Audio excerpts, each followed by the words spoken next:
see that real discussions are going on again about bringing land into the town boundary, a small amount of land. I have to admit to have always been perplexed that this was controversial, as it's on the town boundaries and in both of the comprehensive plans. But I am pleased that it's moving forward. I am sorry it won't include housing when both comp plans talk about the need for housing.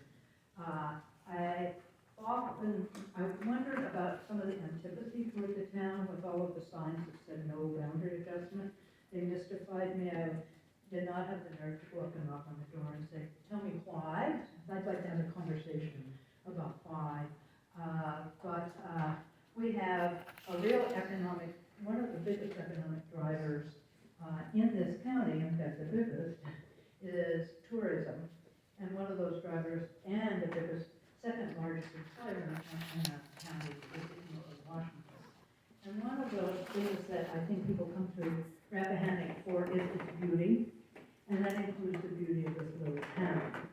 So worrying about the Architectural Review Board, which of course now bringing it into the town, won't be subject to that. Sometimes I think be careful what you wish for. But with respect to the new courthouse, you're talking about the shell. You can do what you want on the inside, but making it look like it fits into the town just adds to the beauty of the town, which is a part of what we're famous for.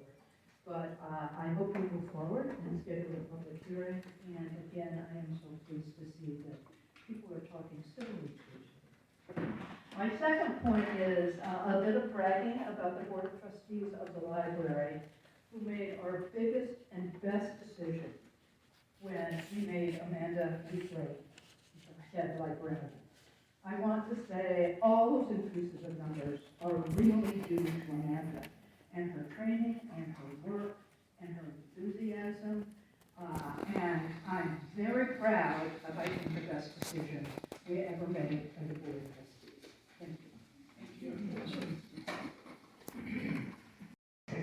First thing I wanted to go over real quick is the appointment for the Public Safety Committee.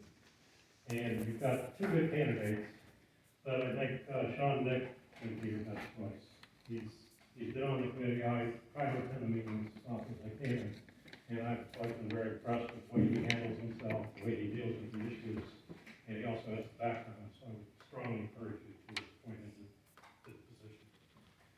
And then the next item is that in reading the county administrator's memorandum dated February 15th, 2023, my jaw dropped when I read the item dated February 10th. I'll read it to you. On February 10th, the CAO, that's Gary, received correspondence from DRSA informing the county that the $100,000 coverage limit was reached for the fiscal year 20 coverage year pertinent to CL 20-75. That's the Capielli appeal. The staff is waiting detailed information from both our assigned attorney and the DRSA. Pleadings have been filed with the appeals court. Additional expenses will not be covered by insurance. $100,000. It's been spent in an attempt to find Mr. Capielli guilty of violating a county zoning ordinance. And that amount does not include the cost of the time county staff members spent in this case. And it's not over. The county lost the first case, and now it's being appealed. When does it end? And will there be any kind of cost benefit? Mr. Capielli, he came to the county to run his business. And the nature of his business is such that it's not new to Rappahannock. There are numerous other locations in the county that engage in similar activities, which is storage of equipment and materials in open space. It's not a pretty business, and it tends to be in rural areas, and we've got to learn to deal with it. And my question there is, why was Mr. Capielli singled out for a notice of violation when there have been these other operations been going on for years? County county has a bad track record when it comes to court cases. You remember Bragg 1 and 2 and the Weehawken Quayle case. How much have we spent in the last few years on court cases? It's, you know, and what are we gaining by spending all this money? In regard to the Capiola case, going forward, I think that any future meetings on it or whatever should be an open session. I think the citizens should have the right to see exactly what's going on in these cases, even though it's a legal matter, the case is well known. And in closing, I'd like to say that can't we find a better way to spend our limited county funds? $100,000, I was totally against. Thank you. A little over a week ago,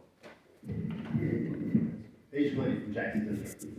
A little over a week ago, I sent you this chart on email, and I thought it would be valuable for me just to go through it and point out, because like a monster analysis, it's hard to figure out all the details.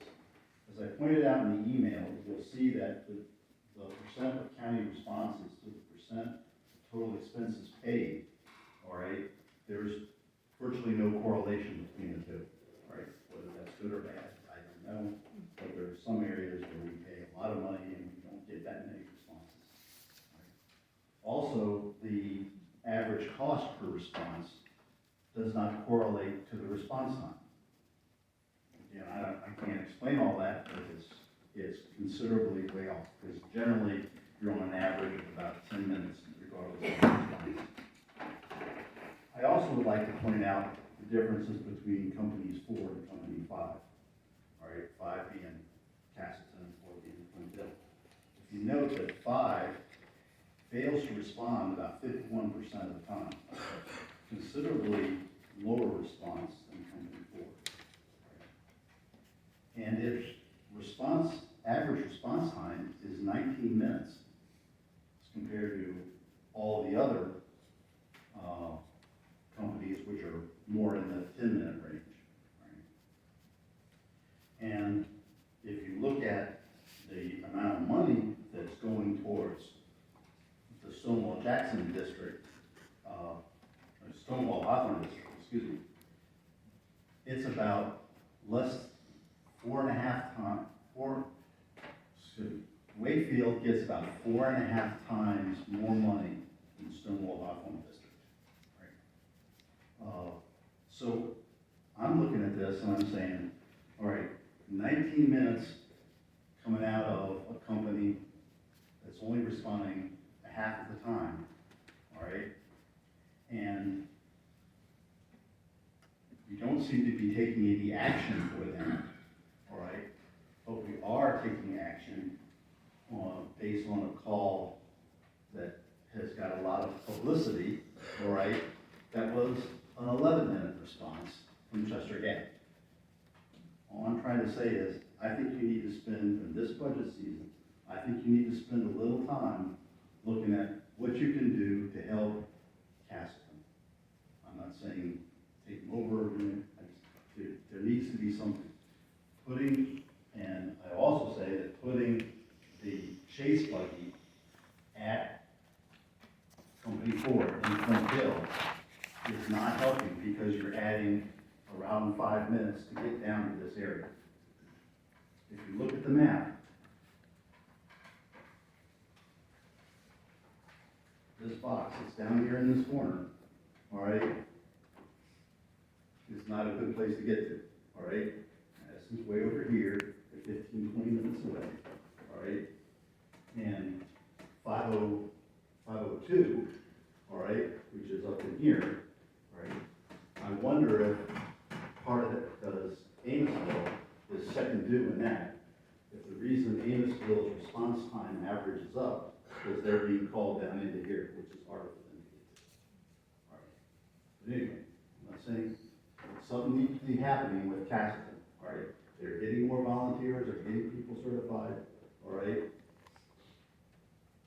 That's a good thing, all right? But I just don't think that the residents down in this corner of the county are getting paid, getting the equivalent treatment to those in the northern half.